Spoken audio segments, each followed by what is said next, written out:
Boa noite, seguindo aqui o livro A História da Igreja, os paulicianos na Europa. Por volta da metade do século VIII, o imperador Constantino V, também conhecido como Coprônimo, Coprônimo, Coprônimo, seja como um favor ou como um castigo, transferiu um grande número de paulicianos para a Trácia, um posto avançado do império. E ali eles agiram como uma missão religiosa.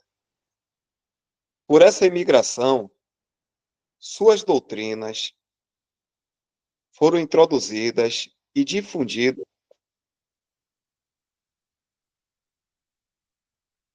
Eles parecem ter trabalho com grande sucesso entre os búlgaros. Vou ler de novo. Eles trabalhado com grande sucesso entre os búlgaros. Foi de modo a guardar a igreja da Bulgária que Pedro da Cilícia, da Sicília, por volta do ano 870,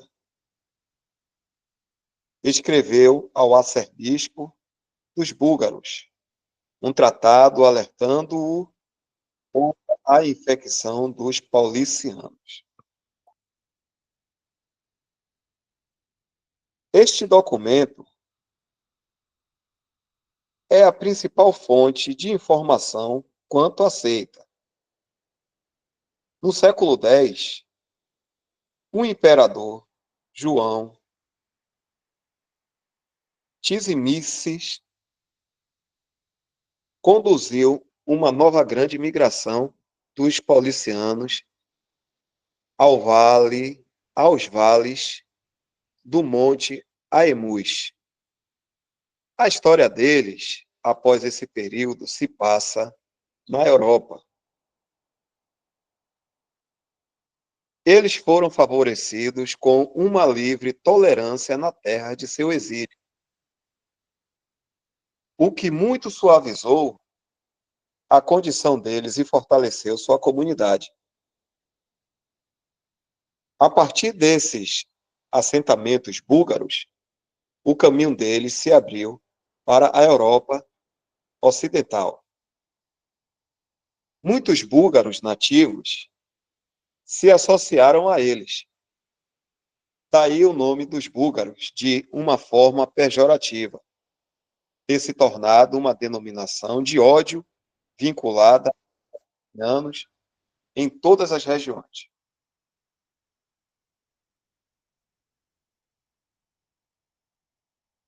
Quanto à história religiosa subsequente desse interessante povo, os historiadores são bastante divididos. Não se sabe deles senão pelos escritos de seus inimigos. Portanto, na justiça comum, somos obrigados a suspender a nossa fé em suas declarações.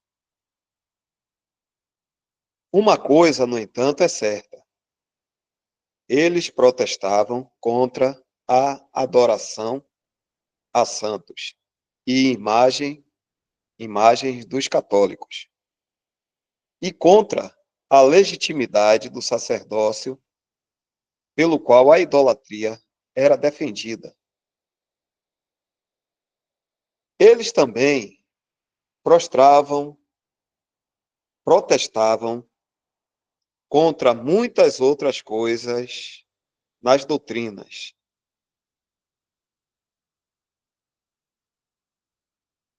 Muitas coisas nas doutrinas, na disciplina e na assumida autoridade da Igreja de Roma.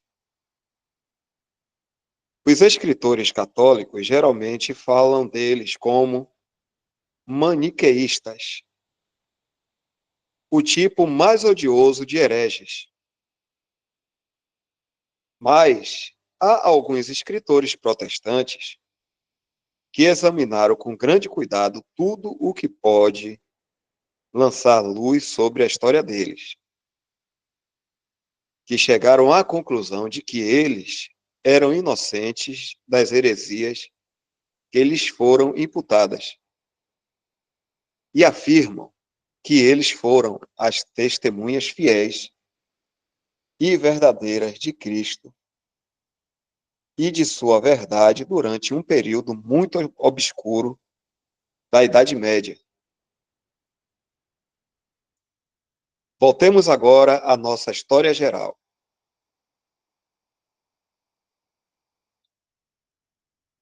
As guerras religiosas de Carlos Magno, por volta de 771 a 814.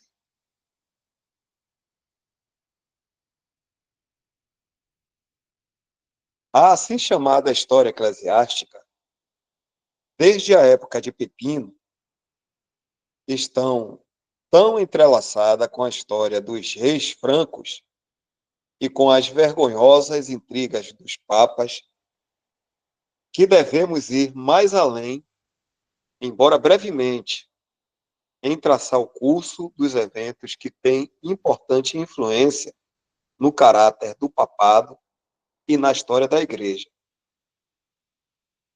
O poder crescente de Carlos Magno, o filho mais novo de Pepino, foi assistido pelos ocupantes da cadeira de São Pedro, com o maior interesse possível, e habitualmente usado por eles para o cumprimento de seus ambiciosos desígnios. O Papa Adriano I e Leão III, ambos homens talentosos, sentaram-se no trono papal durante o longo reinado e foram bem-sucedidos em engrandecer, muito, através do que é chamado suas guerras religiosas, a sé de Roma. Uma disputa entre Desidério, rei dos Lombardos, e o Papa Adriano levou a uma guerra com a França que acabou na completa derrota do Reino Lombardo na Itália.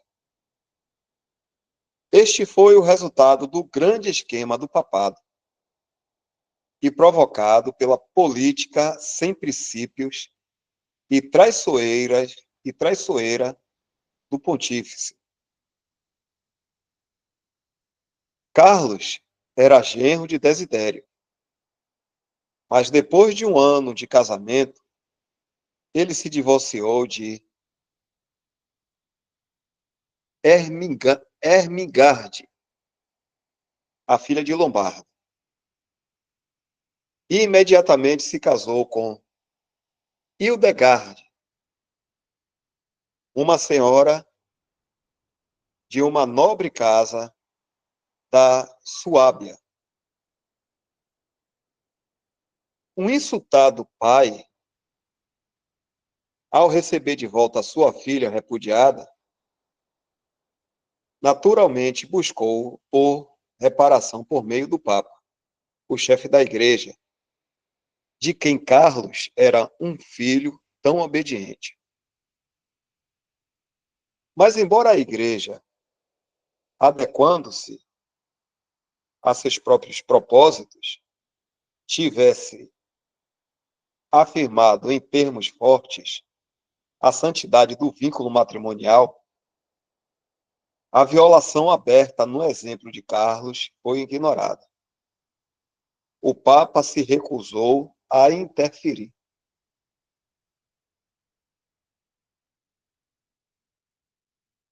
Roma reconhecia o bom serviço do grande Carlos e não podia arriscar seu desagrado. Nenhuma palavra foi dita contra a conduta do dissoluto monarca. Desidério, por fim, ressentiu-se pelo amargo insulto de Carlos e pela ímpia conivência de Adriano. Ele apareceu à frente de suas tropas na Itália papal e sitiou, invadiu e espalhou a devastação por toda a parte e ameaçou o Papa em sua capital. Adriano envia Carlos Magno. O Papa então enviou mensagens com a maior pressa pedindo a ajuda imediata de Carlos. E ao mesmo tempo diligentemente supervisionava em pessoa os preparativos militares para a defesa da cidade e a segurança de seus tesouros. E de acordo com uma velha estratégia de Roma, o Papa Adriano enviou 3 bispos para intimidar o rei e ameaçá-lo de excomunhão se ele ousasse violar a propriedade da igreja. O Papa, deste modo, ganhou tempo. E Carlos, com sua usual rapidez, reuniu suas forças, cruzou os Alpes e sitiou Pávia. Durante o cerco, que continuou por vários meses, Carlos fez uma visita ao Papa com grande pompa e foi recebido com toda a honra. Ele foi aclamado pelos nobres, senadores e cidadãos como Patrício de Roma e o filho obediente da igreja, que tinha obedecido tão rapidamente à convocação de seu pai espiritual e veio libertá-los dos odiosos e temidos lombardos. Quando as festividades sacras terminaram, Carlos e seus oficiais retornaram ao exército. Pávia, com o tempo, caiu. Desidério, sucessor do grande e sábio Luitiprando, foi destronado e tomou refúgio em um monastério. O habitual asilo dos reis destronados, seu valente filho, Adalges, fugiu para Constantinopla. E assim expirou o reino dos lombardos. Os inimigos mortais dos italianos e o grande obstáculo para a agressividade papal. O caminho estava então limpo para que o conquistador desse ao Papa um reino, não apenas no papel, como fez seu pai Pepino, mas em cidades, províncias e rendimentos públicos. E assim ele fez, e assim ratificou o magnânimo presente de seu pai. Como senhor pela conquista,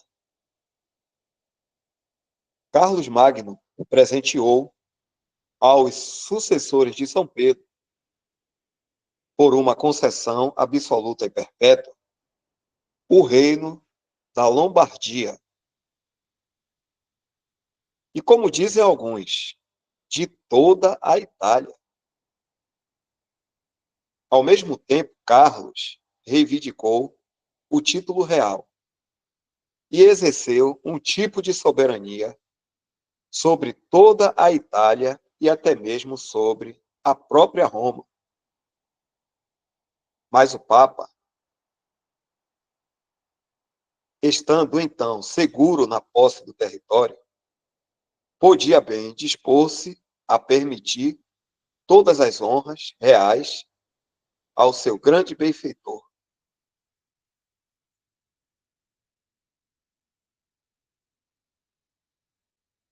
Algum comentário dos irmãos?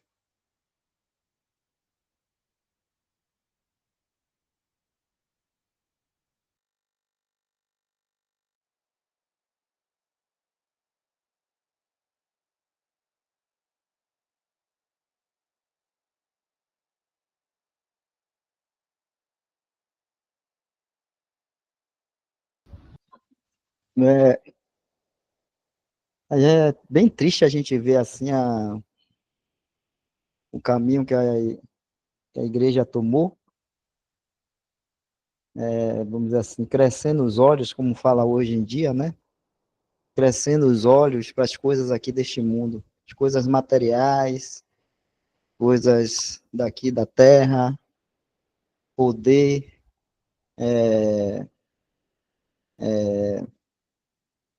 conquista, e a gente vê aí nesse episódio aí que está sendo falado, né, a ganância daqueles que estavam, vamos dizer assim, ali à frente da igreja ali, o seu representante, né, os papas ali, essa, essa ganância por coisas que são deste mundo aqui, né? Então a igreja, em vez de estar se ocupando com as coisas do Senhor, as coisas celestiais, nessa época aí, já tinha perdido completamente de vista, vamos dizer assim, tinha perdido de vista ao Senhor Jesus Cristo.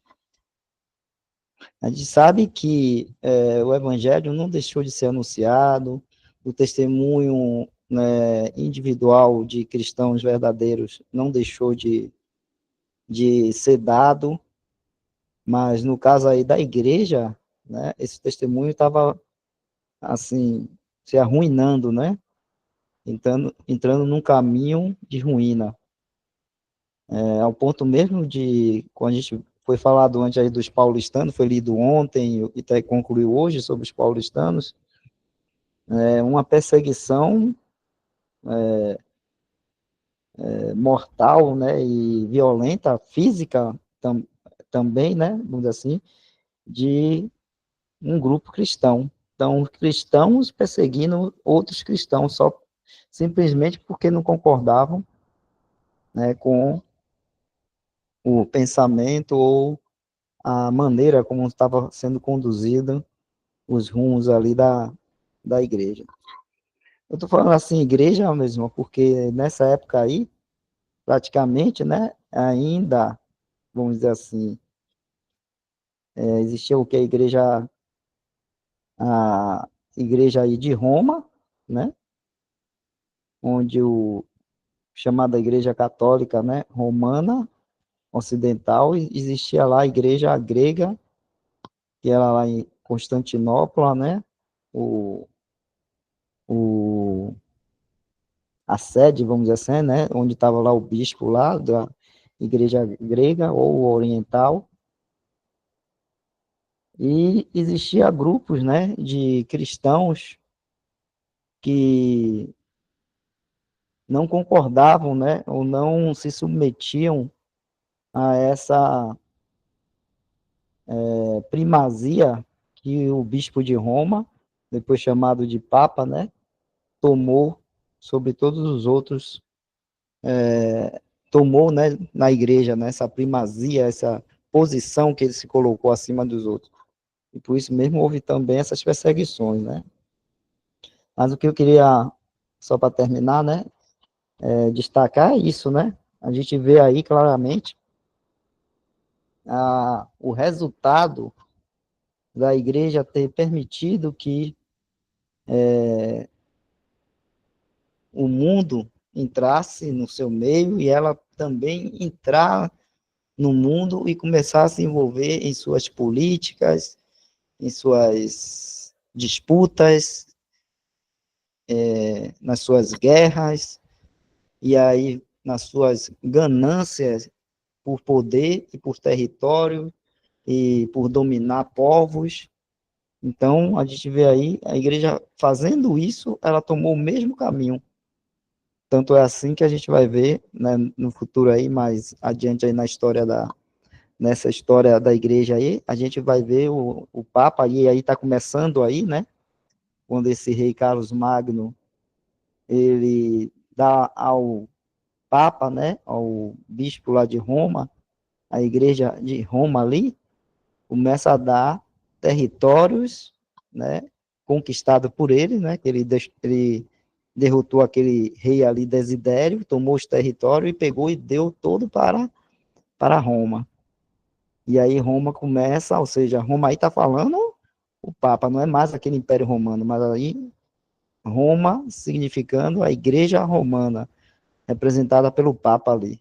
E ele começa a tomar, a receber esses territórios e não nega, não rejeita, pelo contrário, a gente vê aí que houve toda uma trama para que isso acontecesse, e eles começam então a receber territórios ali na Itália e a ter domínio, né, sobre aqueles povos ali. Não um domínio somente religioso, mas um domínio político, né, um domínio de governo e autoridade política, que é uma coisa deste mundo aqui, né, que não foi dada à igreja, está tomando essa posição aqui neste mundo de autoridade, de estar guiando e tomando as decisões dos rumos políticos, econômicos de um povo, ou de algum grupo, ou de algum país.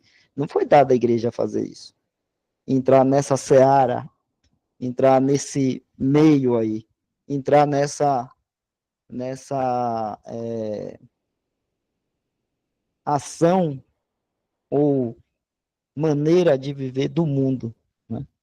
A igreja tinha que estar à parte disso, se colocando numa posição de um povo celestial que não tem nada a ver com este mundo e que estaria somente, simplesmente, anunciando, né, ao Senhor Jesus Cristo. Salvação, graça, amor, né, e a vida, a verdadeira vida em Cristo Jesus. Era isso que a igreja tinha que estar se ocupando, e não com as políticas desse mundo. E aí a gente é triste a gente ver isso aí, a partir de Roma, e aí o princípio, né, do poder romano, né, ou da igreja de Roma, começa daí a crescer muito, e eles vão chegar ao ponto de controlar e dominar sobre as nações aí dessa época, sobre os reis, sobre as nações, né, conquistando de forma violenta, com guerra, com espada, outros povos e outras nações. Então, né, simplesmente uma coisa assim, realmente vergonhosa para a igreja, né, para a igreja. Mas, né, é a ruína, né, que o homem, né, nós mesmos deixamos que tudo isso acontecesse. Aquilo que Deus deu na mão da igreja para manter o testemunho, né, do Senhor Jesus, ela simplesmente não foi fiel e não manteve esse testemunho. Só isso aí.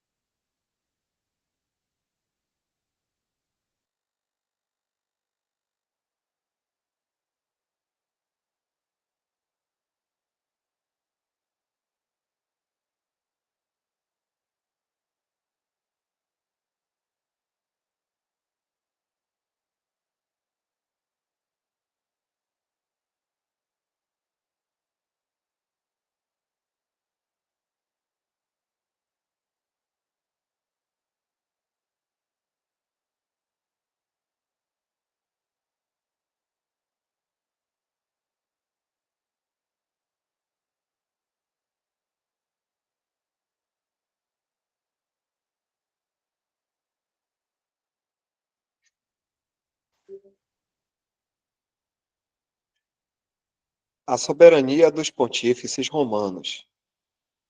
775 depois de Cristo.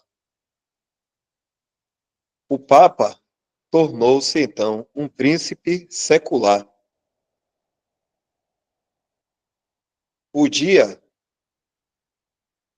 há tanto tempo esperado, tinha chegado. O sonho afeiçoado de séculos tinha se realizado. Os sucessores de São Pedro são proclamados soberanos pontífices e os senhores da cidade e dos territórios de Roma. O último elo da sombria vassalidade e subserviência ao Império Grego ou Império Oriental está quebrado para sempre. E Roma tornou-se novamente a reconhecida capital do Ocidente. O grande Papa Adriano assumiu imediatamente os privilégios do poder e a linguagem de um soberano secular, a quem é devida a fidelidade. Murmúrios vindo de Ravenna e do Oriente foram rapidamente silenciados. E Roma reinou suprema. A linguagem do Papa, até mesmo para com Carlos Magno, era a de um igual. Como os vossos homens, diz ele, não estão autorizados a vir a Roma sem vossa permissão e carta especial. Do mesmo modo, meus homens não estão autorizados a aparecer perante a corte da França sem as mesmas credenciais vindas de mim. Ele reivindicou a mesma fidelidade dos italianos que os súditos de Carlos Magno devia a ele. A administração da justiça estava no nome do Papa. Não apenas os assuntos eclesiásticos e nas rendas das propriedades que formavam parte do patrimônio de São Pedro, como também as receitas civis entraram em seu tesouro.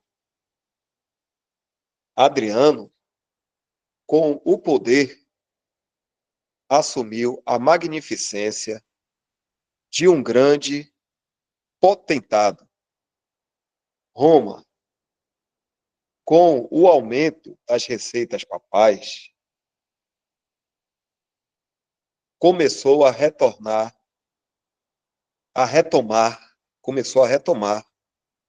mais de seu antigo esplendor.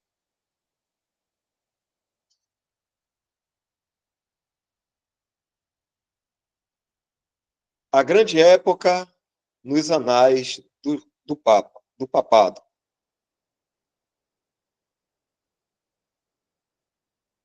Como o império de Carlos Magno possui, de um modo peculiar, conexão com a história da Igreja e forma uma grande época nos anais da Sé romana, ele exige uma consideração mais completa. O catolicismo romano quase devia tanto ao grande príncipe quanto o islamismo devia ao grande profeta árabe Maomé e seus sucessores. As guerras saxônicas de Carlos Magno, diz Milman, que acrescentou quase toda a Germânia, atual Alemanha, aos seus domínios, eram declaradamente guerras religiosas.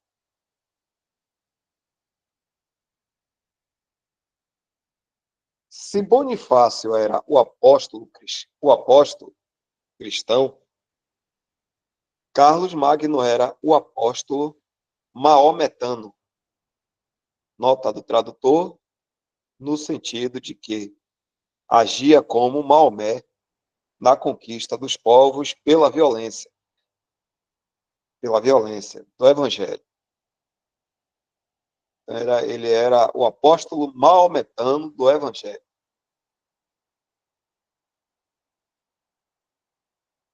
O objetivo declarado de suas invasões era a extinção do paganismo, a sujeição à fé cristã ou o extermínio.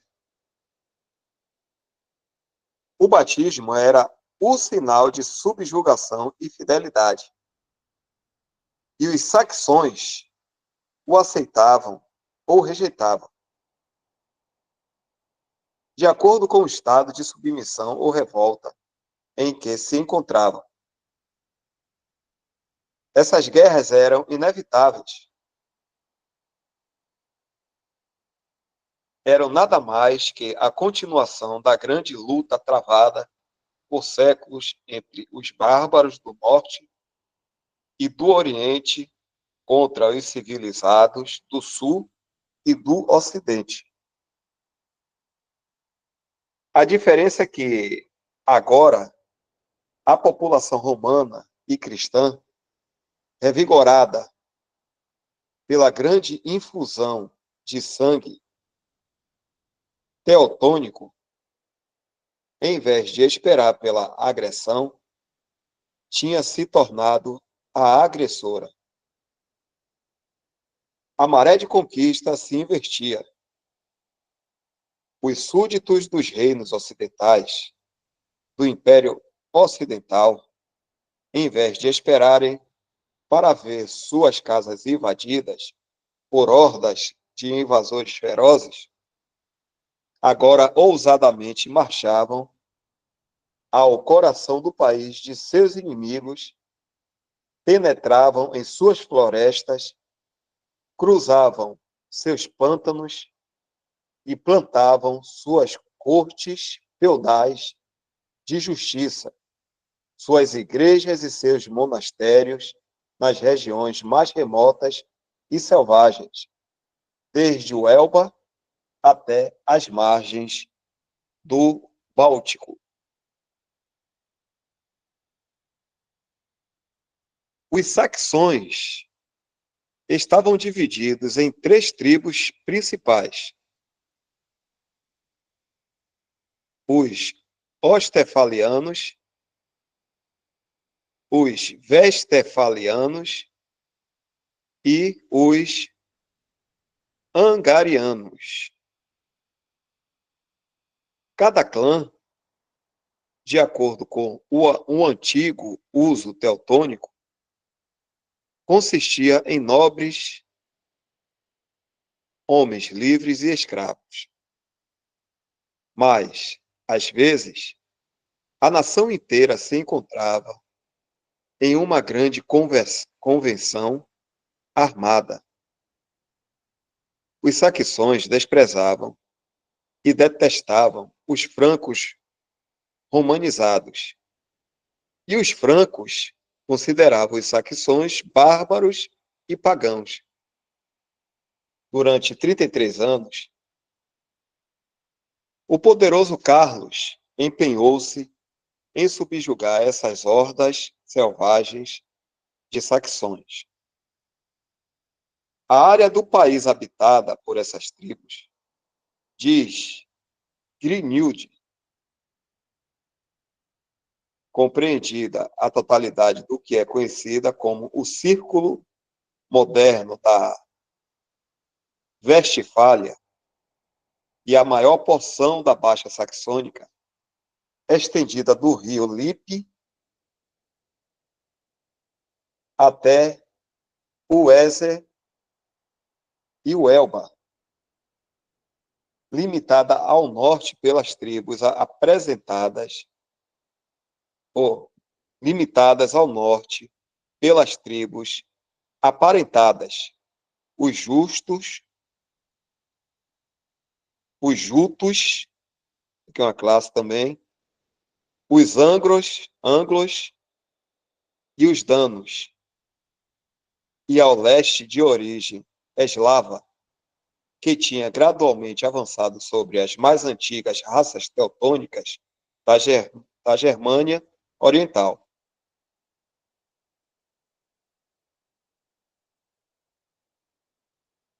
Mas devemos nos limitar principalmente ao aspecto religioso dessas guerras.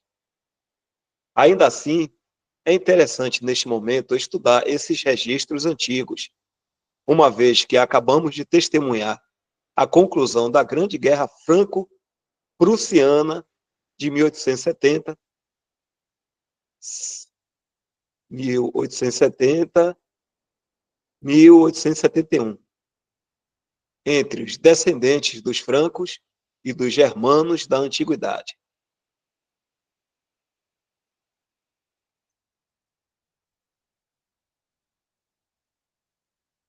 A espada de Carlos Magno, ou o batismo. O objetivo, professo de Carlos Magno era estabelecer o cristianismo nas partes remotas da Germânia.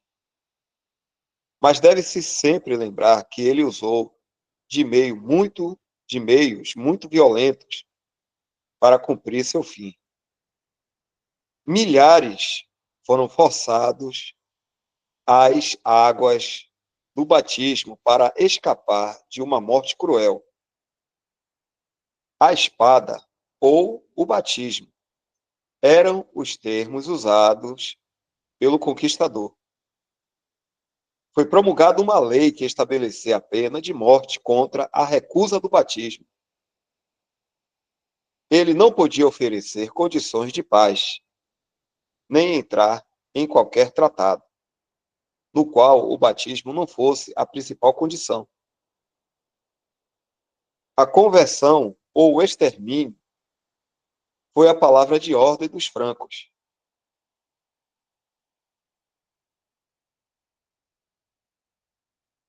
E, embora a antiga religião pudesse não estar tão arraigada na consciência do saxão, ele não podia ver nada melhor na nova, pois para sua mente o batismo estava identificado à escravidão e o cristianismo à submissão a um jugo estrangeiro. Submeter-se ao batismo era renunciar não apenas à sua antiga religião, mas à sua liberdade pessoal. Com tais sentimentos anticristãos e desumanos, a guerra seguiu em frente, como já mencionamos, por 33 anos. À frente de seus exércitos superiores, Carlos Magno oprimiu as tribos selvagens, que eram incapazes de confederar-se para sua segurança comum. Conta-se que ele nem mesmo encontrou um adversário igual em números, em disciplina ou em armas. Mas, após uma luta de derramamento de sangue incalculável e de quase sem igual obstinação e duração, os números, a disciplina e o valor dos francos prevaleceu com o tempo sobre os indisciplinados e desconsiderados esforços dos saxões. Abre aspas, o remanescente de 30 campanhas de indistinta matança, diz Greenhild,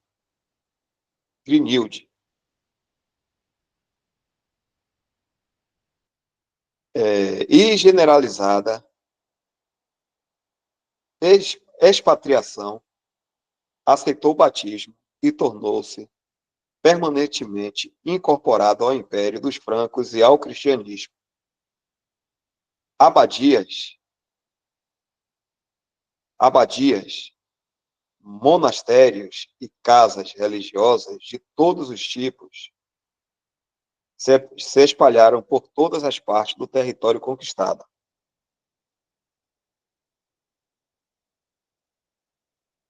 E as novas, aqui está dizendo, nota do tradutor, né? Este livro foi escrito no século XIX. E as novas igrejas eram supridas por ministros da escola de Bonifácio, uma escola que não admitia qualquer distinção entre a lei de Cristo e a lei de Roma. O batismo era a única segurança e garantia de paz que os francos aceitariam pela submissão dos saxões. E assim foi. E quão triste e humilhante é essa relação.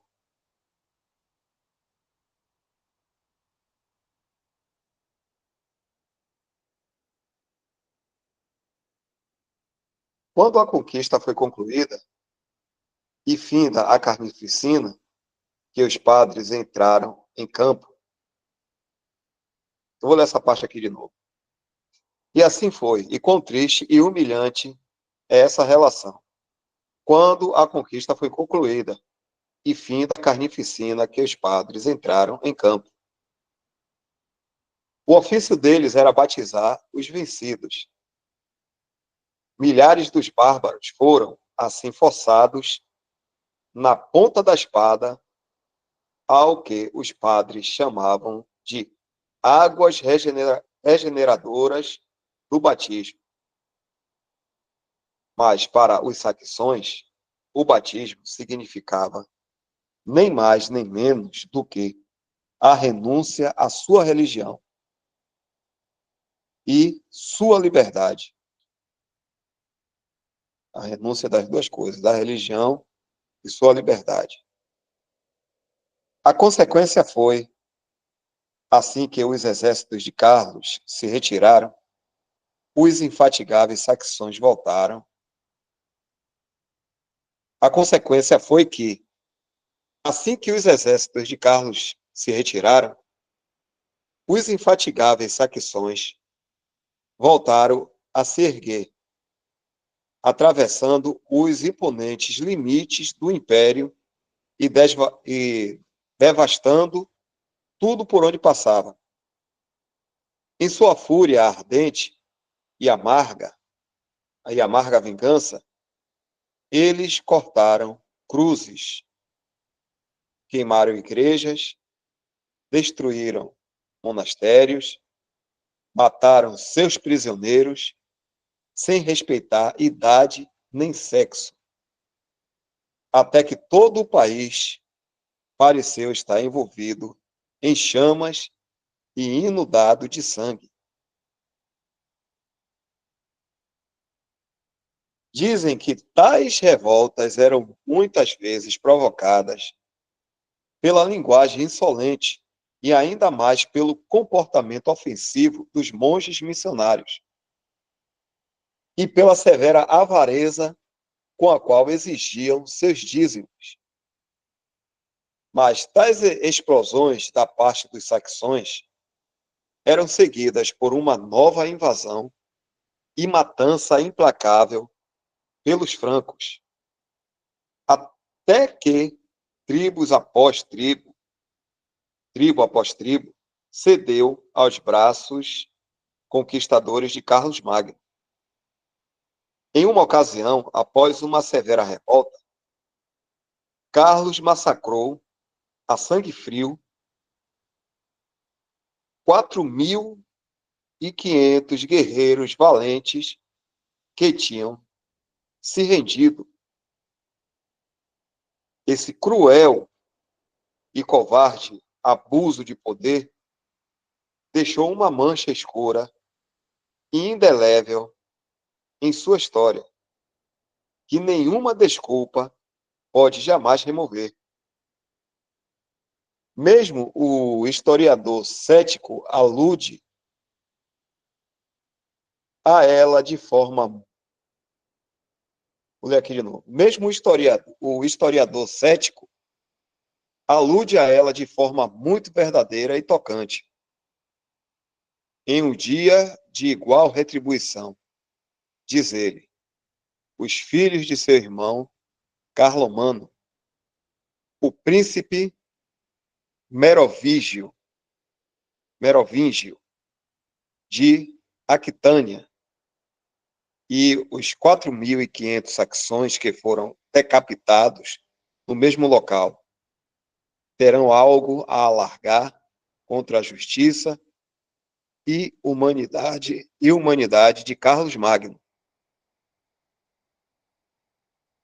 Seu tratamento para com os vencidos saxões foi um abuso do direito de conquista. Já são 9h01. Aqui a gente pode dar uma paradinha para a próxima semana a gente continuar aqui.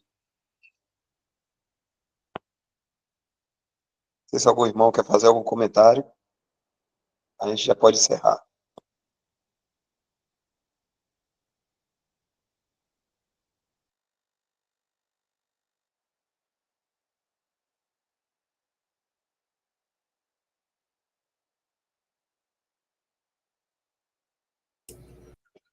Irmão Dal, boa noite. Eu estava ouvindo a explicação dada pelo irmão Wesley sobre a circunstância do poder, da ganância daquela época e pouco a importância em relação ao conhecimento do que a igreja poderia caminhar. Só lembrando mais ainda que no mundo primitivo tinha-se uma dificuldade com relação à transmissão da palavra, porque não havia a palavra escrita, né? Era só a palavra falada. E isso está até registrado posteriormente no livro de Gênesis, né? Deus criou o universo falando palavras no vazio.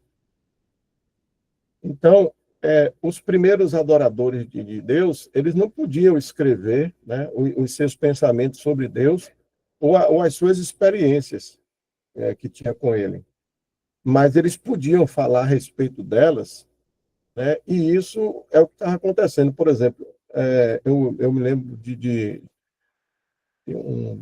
no mundo católico, né, que o pessoal falava sobre aquelas pessoas que ficavam viajando, né? Os pastores viajantes. Pronto, era esse o nome que eles davam, pastores viajantes. Então, eles terminavam transmitindo um sistema boca a boca. Então, observe que até hoje nós temos, olha que nós já estamos bem avançados, mas até hoje nós temos várias e várias nações que, apesar de todo o escrito bíblico, da palavra do Senhor, eles não têm ainda conhecimento, não conhecem a palavra do Senhor, porque é dado proibitivo. A Coreia do Norte, por exemplo, se você for pego com a Bíblia, você vai morrer. E outros lugares aí, tiveram exemplo na China que um viajante desse, um pastor viajante, teve a boca cortada até a orelha dos dois lados e depois costurada para mostrar como exemplo do que não podia. Então, existe um momento primitivo, existe esse momento já com a parte escrita, mas mesmo escrita ainda com essa dificuldade de que a palavra do Senhor seja colocada em voga, né? Então, por exemplo, nós temos um momento de encontro com Deus. Todos nós temos um momento de encontro com Deus. Então, ninguém pode ter um encontro com Deus e permanecer a mesma coisa. Isso é sine qua non. Então, descobrir a verdade sobre o Senhor, né, Jesus Cristo, isso toca profundamente as pessoas e as emoções. E leva uma maturidade espiritual. Não é à toa que, quando você valoriza e alimenta mais o espírito, a alma se aproxima do espírito. E quando é o contrário, a alma se aproxima do carnal. Daí, a gente perceber que muitas dessas pessoas que, apesar de estarem na igreja, eles alimentam muito a alma pelo sistema carnal. O interesse político não é o interesse, como o irmão mesmo falou, não foi colocado isso como missão da igreja ter o poder político, etc. Tal. Então, quando você descobre efetivamente esse encontro com Jesus Cristo, você passa a ser outra pessoa, descobrir. Vamos ver o que é que diz João 8:32. É possível botar aí? 8:32. Eu tenho assim a passagem rápida na cabeça, é sobre a verdade, mas só para ter certeza. João 8:32. Está aí. E conhecereis a verdade, e a verdade vos libertará. Ou seja, João 8:32 diz que se nós conhecermos a verdade, ela nos libertará. Então, há uma ansiedade daqueles que querem conhecer a palavra do Senhor e ser livre. Então, essas pessoas que estão fora dessa linha de conhecer Jesus, elas estão ainda presas, estão aprisionadas. E quando você conhece Jesus Cristo, essa ansiedade de ser livre, ela mexe tanto no emocional quanto no espiritual. E Jesus Cristo mesmo ensinou que a liberdade é adquirida pelo conhecimento da verdade, que é Ele, né? E esse deverá ser o ponto, vamos dizer assim, de partida de toda pessoa que quer ter uma verdadeira liberdade, ou seja, conhecer Jesus Cristo. E esse ponto, para algumas nações ainda no nosso dia a dia, não está sendo realizado. E muitas essas entidades aí, não só católicos, lá na Itália, lá na Europa, como também até aqui no Brasil, com as denominações, muitos deles estão, infelizmente, ligados muito, muito mesmo à alma e ao poder e ao carnal. E dificilmente vão pender o espírito para Jesus. Vão pender o espírito para o quê? Para o que o irmão Wesley falou aí. Para a cobiça, a ganância, o domínio, o poder. Eu até falei sobre o Merovingio, um agente lá do Matrix, que ele disse assim, o que querem os homens que têm poder? Mais poder. Então, quando você conhece Jesus Cristo, você tem uma ansiedade pela liberdade. Mas enquanto você não conhece Jesus Cristo, você está no mundo da igreja, a igreja pendente para um lado carnal, você está tendente ao poder, à ganância e tal, então você não vai conhecer Cristo Jesus direito. É só esse paralelo que eu queria fazer. E aí?